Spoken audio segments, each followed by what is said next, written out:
Bom, quando abordamos aí a história da França e nos Estados Unidos, que já acontece no século XIX, e depois chegamos aqui no Brasil, ainda no século XIX, 1857, aí com a abertura do INES, né, que não era INES, mas Instituto Nacional de Jovens Surdos Mudos.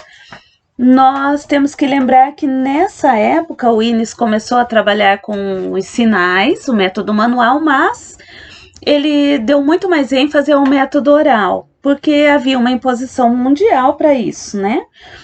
E quando começou a trabalhar no INES, Rouet ele tinha 2 alunos que foram os que foram dedicados a ele, depois que começou uma modificação nessa instituição. Se vocês consultarem algumas dissertações a respeito, feito por surdos, sobre o ensino no INES, vocês vão ficar surpresos de compreender como era triste o modo como se ensinava, como se tratavam as crianças surdas nesse regime de internato. Desde o banho, o cuidado, era uma coisa assim horrível, não parece que estamos falando no Brasil. Certo? Porque nessa época as crianças ficavam lá e os pais não entendiam que elas teriam voz. Então elas iam contar algumas coisas, os pais não entendiam e também, quando entendiam, não acreditavam, porque eles estavam nas mãos de religiosos.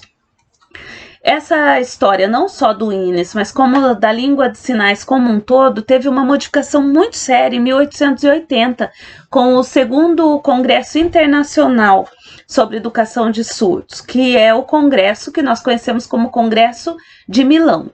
Para os surdos, o Congresso de Milão é compreendido como o 11 de setembro, porque foi um desastre na história dos surdos. Em Milão, Alexander Graham Bell, inventor do primeiro telefone, que era de uma família de pessoas influentes, teve ali uma influência muito grande sobre as pessoas e ficou comprovado por eles, né? Ficou decidido, na verdade, que o método oral era o melhor para o ensino de surdos. Então, o método oral é aquele que nós compreendemos hoje como oralismo. Não se podia mais usar a língua de sinais, ela deveria ser abolida das escolas, ela fez demitir muitos professores surdos das instituições. Surdos já ocupavam, principalmente na França, cargos políticos, cargos de influência. Eles foram retirados de todos esses cargos, todos aqueles surdos que não eram capazes de falar com fluência. Isso foi uma tristeza, violência simbólica e violência física contra os surdos, porque eram amarrados às mãos para não usar mais língua de sinais, eles tinham que sentar sobre as mãozinhas, e se falasse apanhavam.